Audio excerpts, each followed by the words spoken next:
This is Sawyer Robertson, and you're listening to the Bearcast on SicEm365.com.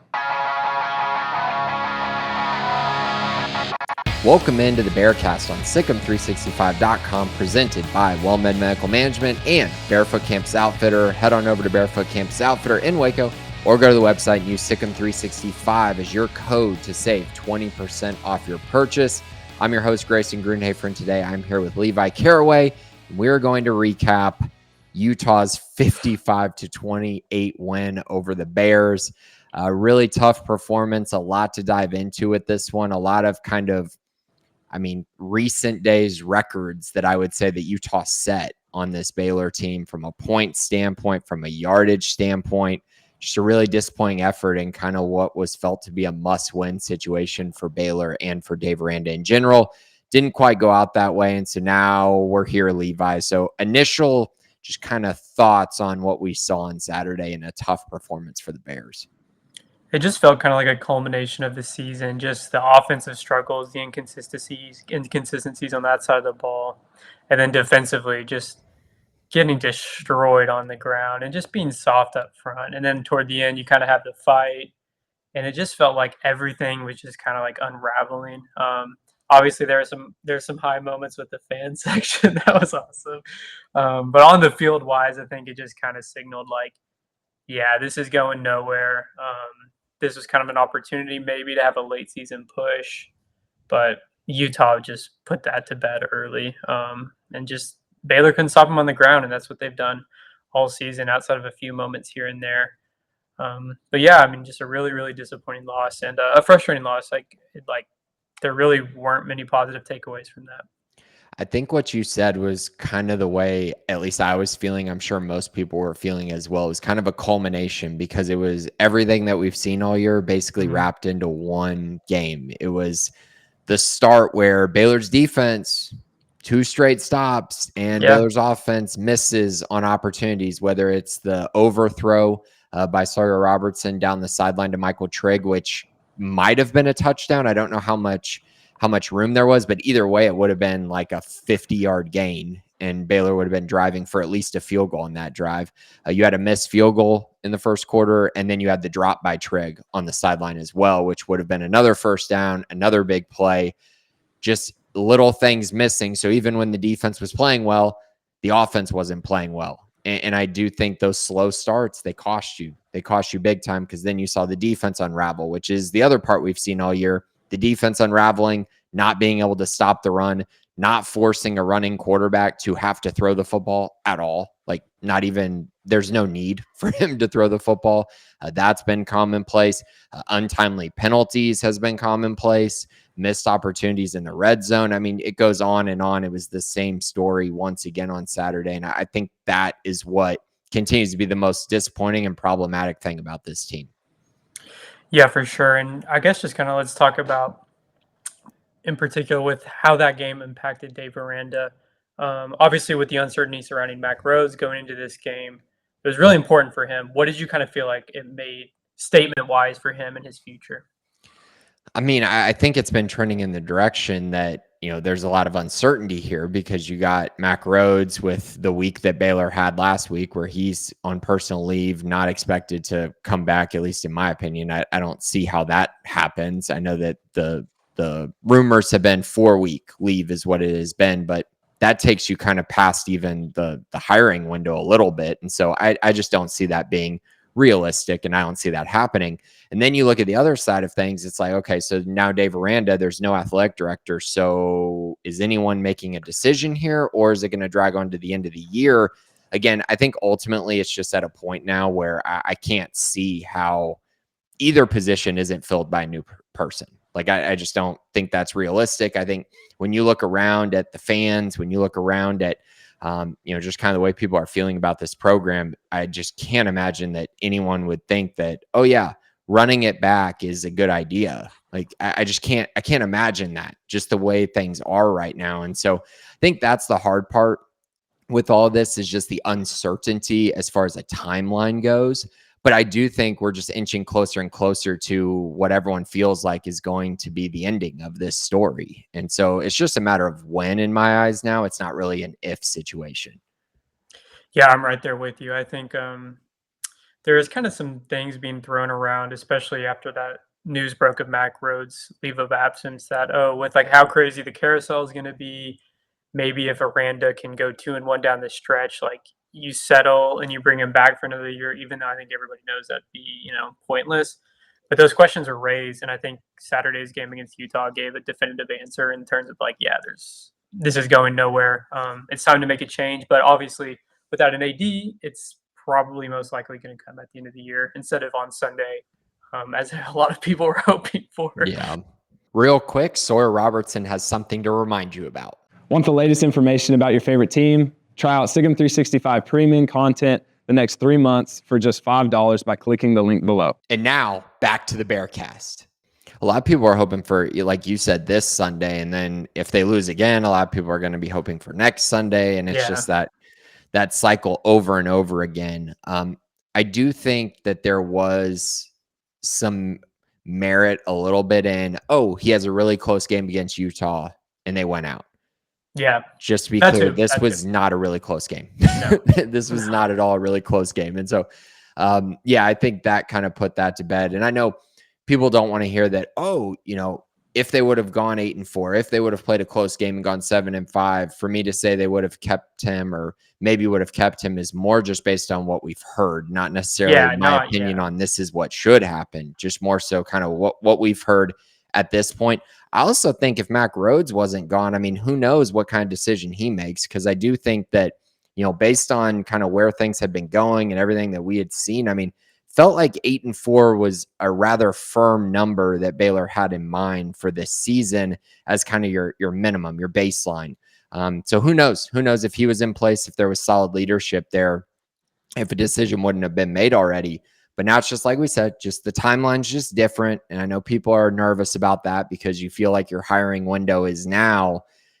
For very few, it's now. And we saw that with Virginia Tech with James Franklin. But in general, you're seeing a lot of coaches taking their time here because there are jobs that are going to come open and there are guys who want to finish their season. I mean, a lot of guys who are in contention for these jobs, honestly, they have college football playoff hopes. I mean, a lot of these guys that have been mentioned in multiple jobs.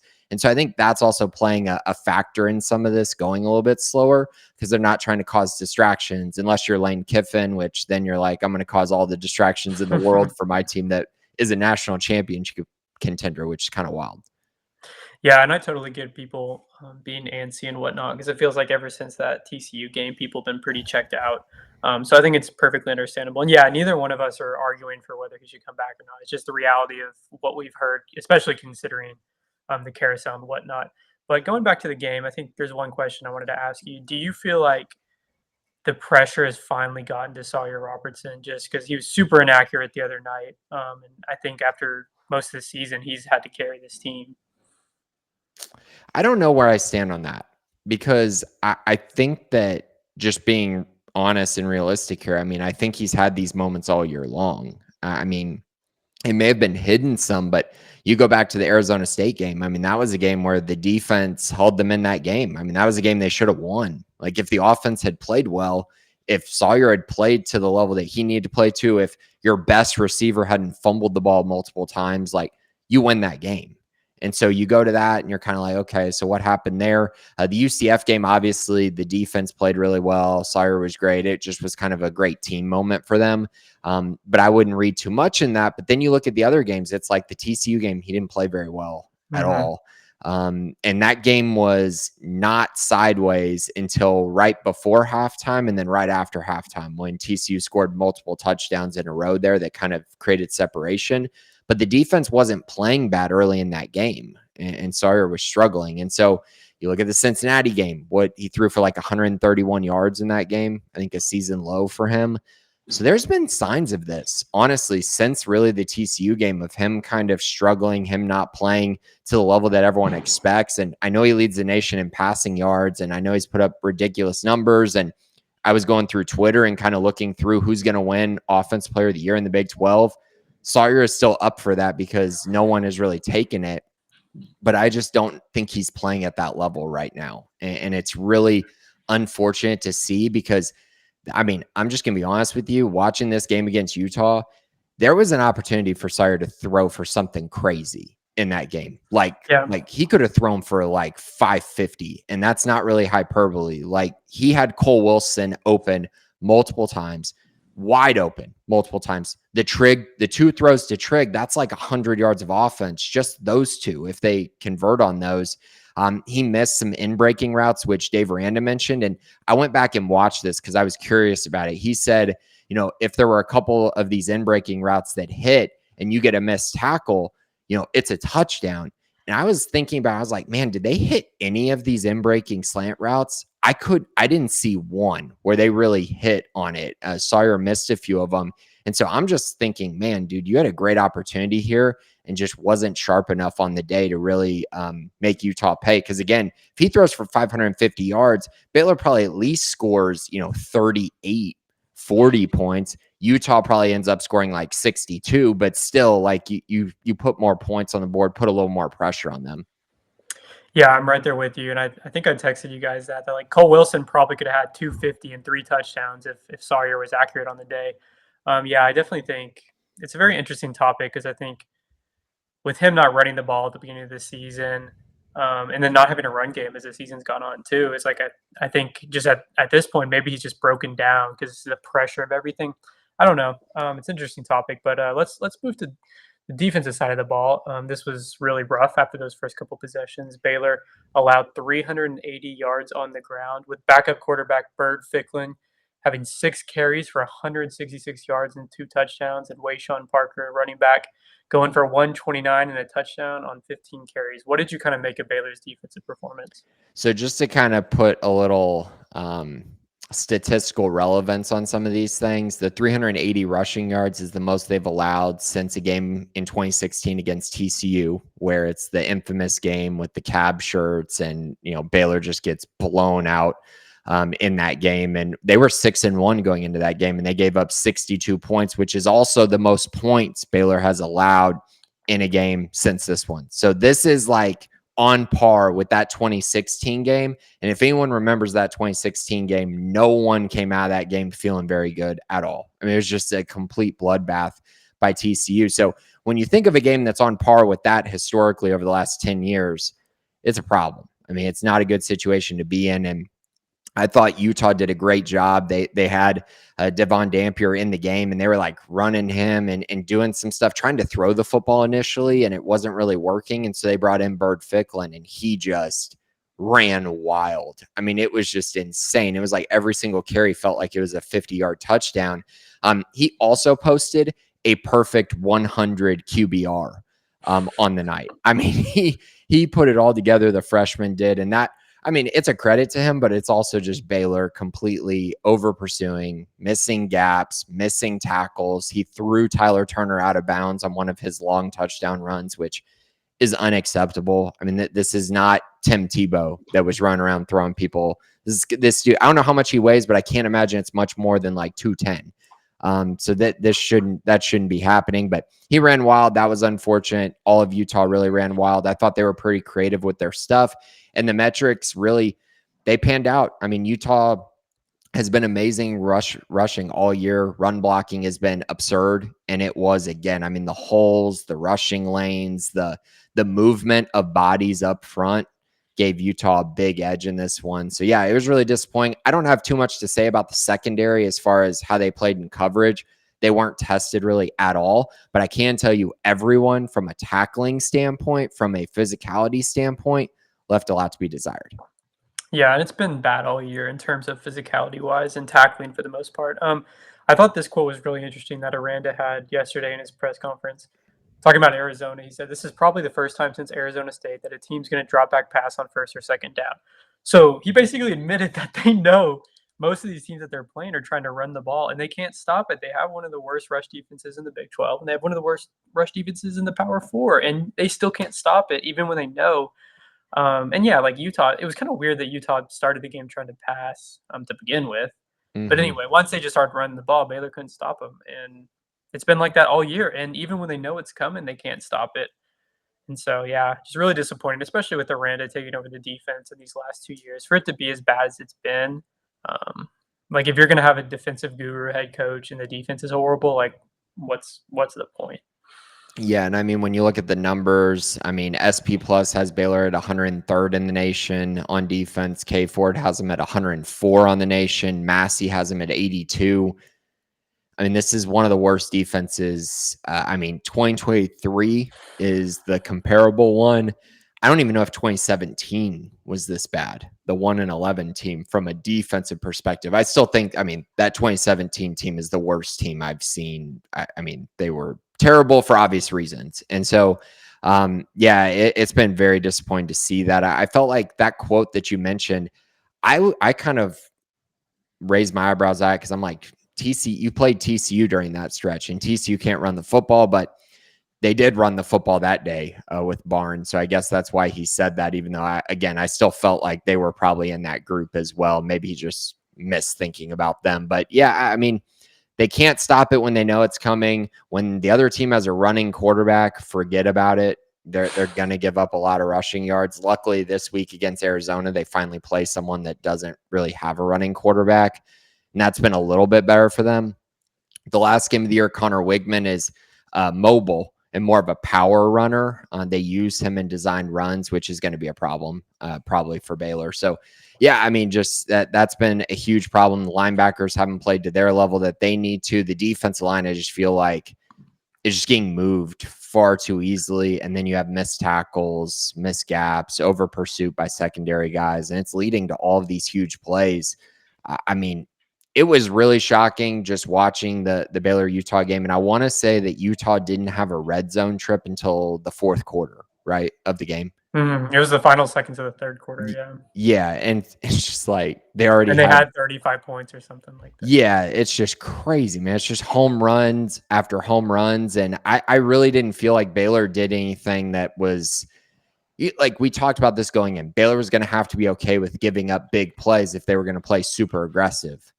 But I don't think they played super aggressive. Like, they were still playing too high for most of this game. So that's where it's just kind of one of those weird things. You're playing a defense to force the team to drive the field and have to score in the red zone, be efficient. Baylor didn't make Utah do that at all. Yeah, and that's an interesting point too, because I remember leading into the year, we all knew what Jackson Arnold was at Oklahoma, like really spotty throwing the ball, but a really good runner, really good athlete. And there was that article, I believe, by Yahoo Sports, by Ross Tellinger, did like a feature on Aranda, and Aranda was talking about how he drinks, 10 cups of coffee a day, watching film and stuff. And so I was like, and then also too, in the offseason, he was talking about how like he has the most playmakers on defense and he's had since 2021. His words, not ours. Yeah, clarify that. And then so you're like, oh man, like we're gonna go into this Auburn game and we're gonna see like a lot of crazy blitzes like we did in 2021. You're gonna see a lot of creativity on defense. It's another year under his belt calling plays. And it was the most vanilla thing that I've ever seen. And I'm not like a football X and O's guy, but I was like, are they not gonna like make Jackson Arnold throw the ball and like try to put him in tough situations? And you're like, okay, well maybe that's just a one-off thing. But for the most part, it's been like that all year. And I'm like, what are y'all doing?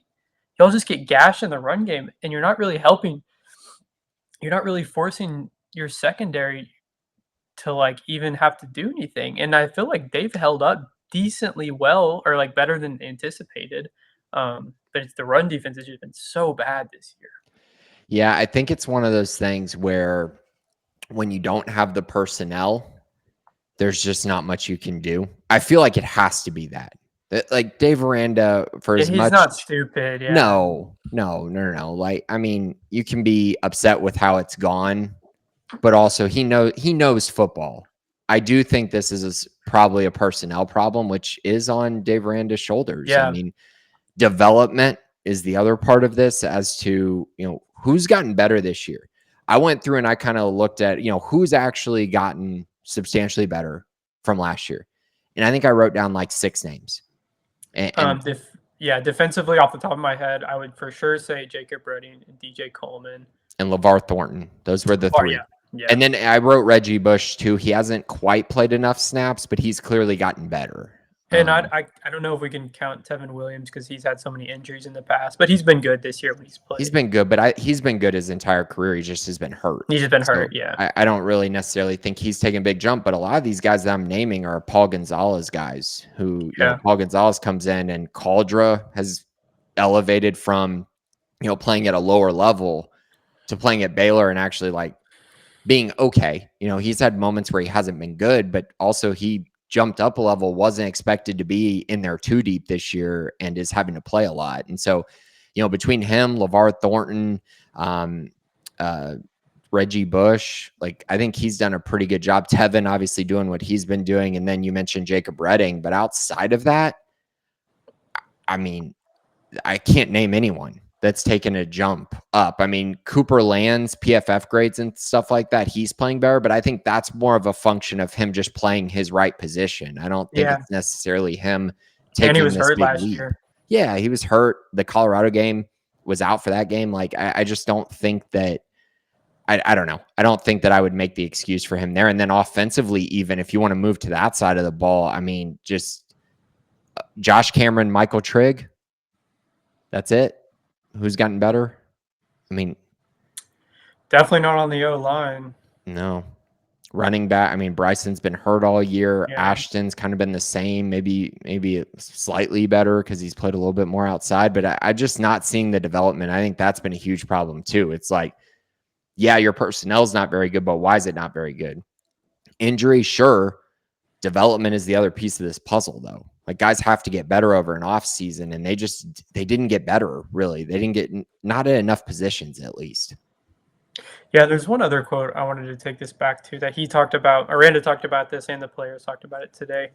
How they're saying, like, in every play we have 9 or 10 guys in position, but it's always one guy making the wrong play, and that's why it hits big. Like, what do you make of that quote, and who do you kind of put the blame on in that situation? So he also mentioned that he thought this was the worst linebackers game of the year. And so I think if you put those two together, he's probably looking at the linebacker position quite a bit here, whether it's Kylan Reed or Keaton Thomas, who had one of his weaker games of the season. Probably those two guys. Caleb Burns played some, so maybe he's pointing at him. And then also I think the safeties. I mean, the safeties, Devin Bobby has one where he just completely over pursued. Tyler Turner had the one where he missed the tackle, which I think gave up an extra like 50 yards and the touchdown or 40 yards in the touchdown. So those two right there.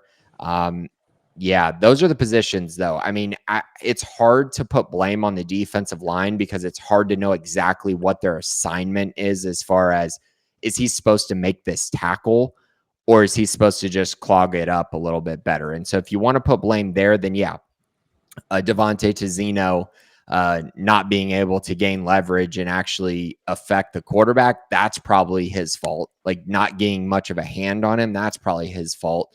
So I think part of it is that as well. And we've talked about this with the defensive line all year. I mean, they're just getting obliterated against all the good offensive lines that they play. They just are. And so I think that's a huge problem. That's been a big factor. They played the nose tackles a little bit more in this game at times to try to shake things up a little bit. That didn't do anything. They brought in Samu for maybe one play, maybe more, but what I can remember is one play. It was 4th and 1. Got up there, all the big bodies are in there, and Utah runs a play action, and their tight end is just, just wide open. I mean, you couldn't have, yeah, real bad. So yeah, I think all of that is all encompassing, but I think that's what he's talking about, man. I mean, it's just like one guy's off, two guys are off against a good offense. I mean, you're going to give up touchdowns that way, and that is exactly what happened in this one.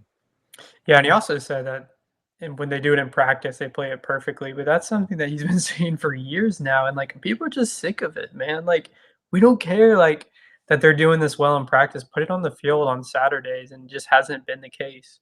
Yeah, I can tell you in the offseason, we talked a lot about Caden Knighton, and he was breaking off these big 70-yard touchdown runs. And you're kind of thinking at that point, because of what we saw last year, okay, the offense is going to be really good. So it's not really surprising, right?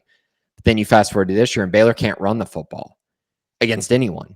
So then it's like, but they were running it in the spring and in fall practices, and now you know why, right? Like it's just because it's just a little bit better than their run defense. So yeah, that's a frustrating part, and that's hard to know, right? Because if your expectations are the team is good and then they're performing at a high level, it's more like, oh, okay, they're good. They're just doing what they're supposed to be doing. But then when you see these first few games and then you see the season as it progresses and they can't stop the run at all, it makes a lot more sense what we heard in the offseason.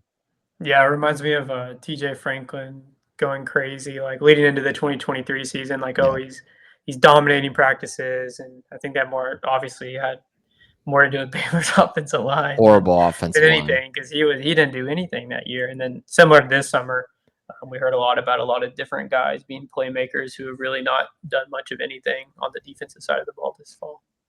So, Levi, I did want to mention the fan base and the atmosphere here at this game. Man, I felt like the fan base actually somewhat showed up. The students showed up for this one, for sure.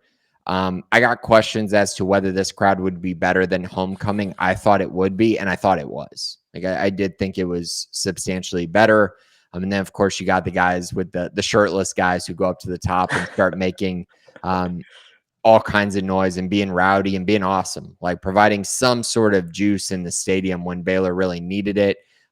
You get Sawyer Robertson completing that pass to Josh Cameron right before halftime for a touchdown, and you're kind of thinking, okay, crowd's going, fan base is excited, and then, of course, we see the outcome. Baylor is now 6-13 against Power 4 teams at home since the 2022 season. And in big games that I classify as big games, including this Utah one, they're now 1-10, and they're losing that game on average by more than 2 touchdowns on average at home. I mean, like, we can defend, things that we see all we want. We can talk about things that maybe have gone wrong, but dude, if you're not winning at home, it's just, I mean, you're asking to not be at that school very long. Like, you have to win games at home. You have to win the big games. You have to win the games where you tell the fans, we need you to come. Where you tell the fans, we need you to spend your Saturday at McLean Stadium. We need you to be loud. We need you there. And then you're just laying eggs constantly. It is one of the most frustrating parts that we've seen over the last, 3 years, 4 years? Yeah, it's completely unacceptable. And I was talking to one of my friends about this a couple months ago. We were trying to map out how many times that we have left McLean Stadium, like, pleased with what we saw since 2022. And there was probably only like 2 or 3 times that we could think of. And yeah, it's extremely frustrating. And like, you're not going to be able to build a fan base when you're, like you said, when you're laying eggs like that at home. You're not going to be able to pull in the casual people from Waco. It's an entertainment business, like Ashley always likes to say, and there's a lot going on now. Like, people can choose what they want to do on Saturdays. Like, why would I make a day out of going to Waco? I'm not talking about for like the diehards. I'm talking about for like the casual person. Like, why would I make a day to go to Waco when, like, they're gonna not deliver? Like, they've never delivered in the past 4 years. And I think that really, really needs to be an emphasis with assuming there's a coaching change, assuming there's a change in the athletic department. I think just creating that environment, making McLean fun again, and prioritizing winning at home. Those are all going to be things that it's going to be really, really, really important to these next coaches, next administrators. I think that's such an interesting question that you pondered, and I was kind of thinking about it. When did you leave McLean Stadium happy since 2022? And I mean, like, right off the top of my head, I'm thinking about like the end of last year where it was Kansas, Oklahoma State, TCU, that run. Yeah, TCU game. I think Oklahoma State. Yeah, and Oklahoma State was kind of one because it was homecoming. So it was kind of like, oh, they won. They ran for 1,000,000 yards. It was kind of a feel-good type moment. 2023, they didn't win a game at home, right? They were like 1-8, I think, and they lost to Long Island. Or Long Island was the 1 win, excuse me. Oh my gosh, and that was not a feel good. And there was like a 2-hour lightning delay. Yeah, right. And then no one was there for the end of it. Yeah. And then 2022, I think they won their best games on the road though that year. Did. They beat Oklahoma, beat Iowa State. Yeah. Yeah, Kansas that year. Kansas at home was a good game, but Jason Bean was playing, so Jalen Daniels didn't play. So it's kind of like, I don't know if it counts. But that was homecoming, and that's when Richard Reese had like a 3-touchdown game or something. Okay, yeah, I could see that. I think the problem with 2022 is you had those moments though where it was like you had K-State and TCU back to back, and you get crushed by Kansas State by 1,000,000 in a blackout game. Like, not competitive football game at all. And then you turn around and you have TCU just dead to rights. That game is over. You're about to crush TCU's dreams just like they did to you the year before. And of course, just can't make the plays, can't make the final plays. You give up a walk-off field goal where TCU is sprinting onto the field to try to kick this field goal. And of course, it goes right down the middle. So yeah, not a lot of moments. That's an interesting one. And that's why it's been the record that it is. I mean, 6-13 is terrible. I mean, that's just not going to get the job done. They haven't had a ranked home win since 2021 when they beat Oklahoma. So a lot of that has just been really unfortunate and just adding up. And so I think a lot of that's adding to the frustration. And again, one of those things that is just building. Baylor only has one more shot at home, and it's against a currently 8-2 Houston team who you really feel like you need to beat because, again, it's in state. But Houston definitely looks like the better team this year for sure. Yep. That's pretty much all I have today from that. But yeah, it's going to be an interesting last 2 weeks with this trip to Tucson. Arizona's playing really well.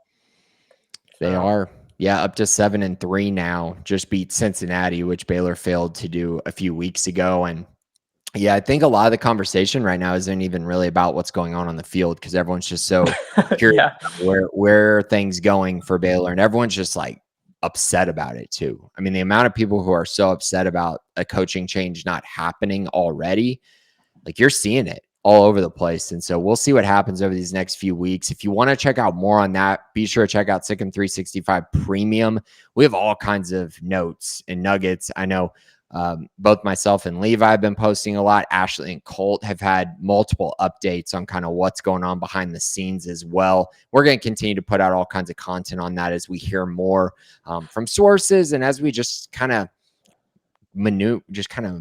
guide ourselves through this process because it's been a while, man. I mean, Baylor hasn't had to hire a coach after what is potentially a firing in a long time. And so for that reason, it's just a little bit different terms. And so we'll see how kind of things progress here. And hiring an AD and a head coach would be quite an eventful offseason for us. But thanks everybody for listening today. Thank you, Levi, for joining. This has been a lot of fun. Thanks for listening. This has been the Bearcast on Sikkim365.com.